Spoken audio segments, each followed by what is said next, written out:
18 বছর পর বার্সেলোনার ঘরের মাঠে হারিয়ে দিয়েছে আতলেতিকো মাদ্রিদ এবং এই জয়ে আতলেতিকো মাদ্রিদ এই বছরটা শেষ করছে লা লিগার পয়েন্ট টেবিলে সবার উপরে থেকে। লা লিগার পয়েন্ট টেবিলে গেল রাতে তাই পরিবর্তন এসেছে, সবার উপরের দলটার নাম আতলেতিকো মাদ্রিদ। বার্সেলোনা 2 নম্বরে নেমে গেছে এবং 3 নম্বর দলটার নাম রিয়াল মাদ্রিদ। যদি আজ রিয়াল মাদ্রিদ তাদের ম্যাচে জিতে যায় তাহলে বার্সেলোনাকে এই বছরটা শেষ করতে হবে পয়েন্ট টেবিলের 3 নম্বরে থেকে। বার্সেলোনার জন্য বোধহয় সময়টা একেবারেই সবচেয়ে বড় প্রতিপক্ষ। বার্সেলোনার জন্য এই সময়টা তারা কখনোই হয়তো চিন্তা করতে পারেনি। তারা যখন অক্টোবর মাস থেকে নভেম্বর মাসে পা রাখলো, এরপর যে 7টা ম্যাচ হয়েছে সেই 7টা ম্যাচে বার্সেলোনার এইরকম দুর্দশা কেউ কল্পনাও করতে পারেনি। আই থিঙ্ক বার্সেলোনার কেউ কল্পনা করতে পারবে না। বার্সেলোনা গতকালকে আতলেতিকোর ম্যাচটা যদি আমরা সবকিছু যদি দেখি যেভাবে আনরাভেল করেছে, double million offer Walton fridge কিনে পেতে পারেন 20 লক্ষ টাকা, রয়েছে কোটি কোটি টাকার নিশ্চিত উপহার। বার্সেলোনা আই থিঙ্ক এই সিজনের one of the best 45 minutes তারা খেলেছে, যেভাবে on the ball, on the movement, সেটা নিয়ে হয়তো কোনো সন্দেহ থাকার কথা নেই। কিন্তু আতলেতিকো যে জায়গাতে আপনার হার্ট করার কথা সেই জায়গাতে আতলেতিকো হার্ট করেছে। এবং এই ছবিটার দিকে একটু তাকান, মানে বার্সেলোনার অবস্থাটা আপনি তখন বুঝতে পারবেন। এই হচ্ছে ম্যাচের 96 মিনিট, যেই মুহূর্তে সরলোত ওই গোলটা করলেন নাহুয়েল মলিনার একটা ক্রস ডান দিক থেকে এবং সেখান থেকে সরলোতের সুপার সাব বনে যাওয়া আর আতলেতিকো মাদ্রিদের ম্যাচটা ছিনিয়ে নিয়ে যাওয়া, এভাবেই বোধহয় পকেট মারতে হয়। একটা ম্যাচে পুরোটা সময় বার্সেলোনা ডমিনেট করছিল, সেখানে ডিয়েগো সিমিওনের দল ইয়ান ওবলাকের দারুণ এক পারফরমেন্সে এবং একই সঙ্গে আতলেতিকো মাদ্রিদের প্রচণ্ড ধৈর্যের শেষটা হয়েছে দারুণ এক জয়। আপনি এই ম্যাচ স্ট্যাটের দিকে তাকাতে পারেন, 63% বল পজিশন, সেটা হয়তো এক পাশে সরিয়ে রাখুন। আপনি বিগ চান্সেস বা এক্সপেক্টেড গোল রেশিওটা দেখেন, একটা হচ্ছে 2.54 বার্সেলোনার আর এক্সপেক্টেড গোল রেশিও 0.63 নিয়ে ম্যাচ জিতে এসেছে Atletico Madrid. Total shots on target সব জায়গাতে বার্সেলোনার ডমিনেশন, কিন্তু সেই ডমিনেশন ম্যাচের রেজাল্টে আর আদতে দেখা গেল না। বার্সেলোনার হলো কি? বার্সেলোনার হলোটা কি, এটা একটা বিরাট প্রশ্ন। বার্সেলোনার মোমেন্টাম, বার্সেলোনার সব কিছু ইজ এগেইনস্ট দেম। আপনি যখন এরকম একটা দুর্দান্ত ফার্স্ট হাফ খেলেন যেখানে পেদ্রি মানে gave his one of the master class performances, এটা নিয়ে কোনো সন্দেহ নেই, সেখান থেকে আতলেতিকো কোনো সুযোগই পায়নি। বার্সেলোনা যেই জায়গায় ফেল করেছে, তারা অনেকগুলো চান্স পেয়েছে। এই যে 2.63 পয়েন্ট এক্সজি, লেভানডফস্কি এরকম মোয়া যে সুযোগটা মিস করেছেন, এই সুযোগ মিস করলে আপনি কখনো ম্যাচে ফিরতে পারবেন না। রাফিনিয়া যে শটটা আপনার বারে ডিফ্লেক্টেড হয়ে ফিরে আসলো, তার পরবর্তী সিকোয়েন্সেই যেখান থেকে আলভারেজ বলটা নিয়ে টান দিলেন এবং রদ্রিগো দি পল সেখান থেকে গোলটা করলেন, কিংবা একদম শেষ মুহূর্তে রাফিনিয়া পর্যন্ত ছুটছেন, সরলট ছুটছেন, মলিনা ছুটছেন, সেখানে একটা গোল। যেই চান্সেসগুলো বার্সেলোনা একের পর এক পেয়েছে, ওবলাক ঠেকিয়ে দিয়েছেন, নয়তো বার্সেলোনা সেগুলো মিস করে গেছে। আপনি এরকম সুযোগ মিস করলে, এরকম জায়গায় মোমেন্টাম হারালে আপনি এখানে ম্যাচে ফিরতে পারবেন না।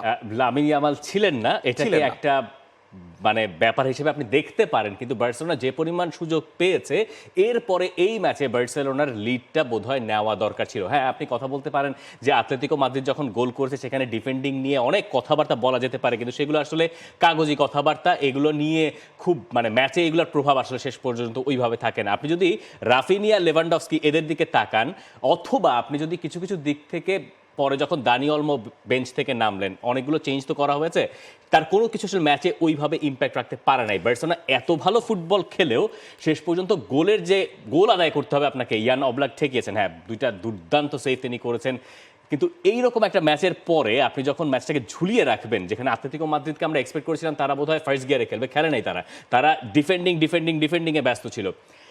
বার্সেলোনার শেষে গিয়ে কপাল পোড়াটা এবং টানা 3টা ঘরের মাঠে হারা, মানে এটাকে আপনি কি বলবেন? 3 ম্যাচ আপনি হেরেছেন। বার্সেলোনার ইতিহাসে এরকম ঘটনা খুবই বিরল, যেখানে টানা 3টা ঘরের ম্যাচ বার্সেলোনা হেরেছে। হান্সি ফ্লিক অবশ্য ডাগ আউটে ছিলেন না, সাসপেনশন কাটাচ্ছিলেন, তিনি বলছেন আই নিড আ ব্রেক। বার্সেলোনার কি আসলে একটা বিরতি দরকার? বার্সেলোনার বিরতিটা খুব দরকার, যদিও এই বিরতির আগে বার্সেলোনার টেবিলে একটা বড় স্লাম তারা করেছে। তারা বলছে এই বিরতিটা আমাদের জন্য খুব দরকার, বিরতির পর প্রমাণ করব আমরা কতটা শক্তিশালী। এত দারুণ ফুটবল খেলেও হেরে যাওয়াটা হতাশার। আমরা এখন বড়দিন উদযাপন করব, 29 ডিসেম্বর অনুশীলন শুরু করে মৌসুমের পরবর্তী সময়ের ছক কষবো। আপনার সামনে অপশন দেওয়া হলো, আপনি সুন্দর ফুটবল খেলবেন নাকি 3টা পয়েন্ট নেবেন। 3টা পয়েন্ট নেওয়াটাই মনে হয় ভালো। ব্যাপার যেটা আসলে বার্সেলোনা মিস করে গেল। দেখেন একটা ব্রেকে আপনি যখন যাচ্ছেন, ছুটির আগের শেষ দিনটা যদি আপনার মন্দ যায়, ছুটিটা আসলে খুব খুব একটা খারাপ যাবে। ভালো যায় না। আর বার্সেলোনার এই যে দশা, আতলেতিকো মাদ্রিদের সঙ্গে পয়েন্টের ডিফারেন্স তো গেলই, আতলেতিকো মাদ্রিদ এখন টপে উঠে গেল। অথচ 11 ম্যাচ শেষে আতলেতিকো মাদ্রিদ এই লা লিগায় 10 পয়েন্টে বার্সেলোনার চেয়ে পিছিয়ে ছিল। বার্সেলোনা কোথায় পা হড়কালো? সর্বহারা বার্সেলোনা গেল 7টা ম্যাচের হিসাব যদি আপনি দেখেন, সোসিয়েদাদের সঙ্গে হার, সেল্তা ভিগোর সঙ্গে ড্র, বার্সেলোনা এরপর লাস পালমাসের কাছেও হারলো, যেটা তাদের একটা 125 বছরের জন্মবার্ষিকী বলা চলে, প্রতিষ্ঠা বার্ষিকী। রিয়াল মায়োর্কার সঙ্গে একটা ম্যাচ বার্সেলোনা জিতেছিল 5-1, যেটাকে মনে হচ্ছিল বার্সেলোনার রিঅ্যাকশন। এরপরে বেতিসের সঙ্গে ড্র, এরপরে আবার লেগানেসের কাছে হার, এরপরে আবার আতলেতিকো মাদ্রিদের কাছে হার। লা লিগার এই যে মানে বার্সেলোনা এখান থেকে লা লিগা টাইটেল জিতবে কিনা, এখন এটা কি খুব আর্লি কোয়েশ্চেন হয়ে যায়? এই জিনিসটা কিন্তু এখনই সার্কুলেট হওয়া শুরু করেছে যে জাভির অধীনে গত সিজনে বার্সেলোনা ছিল শেষ তাই, করেছিল 41 পয়েন্টে 2023 সালে। ফ্লিকের অধীনে তারা শেষ করছে 38 পয়েন্টে।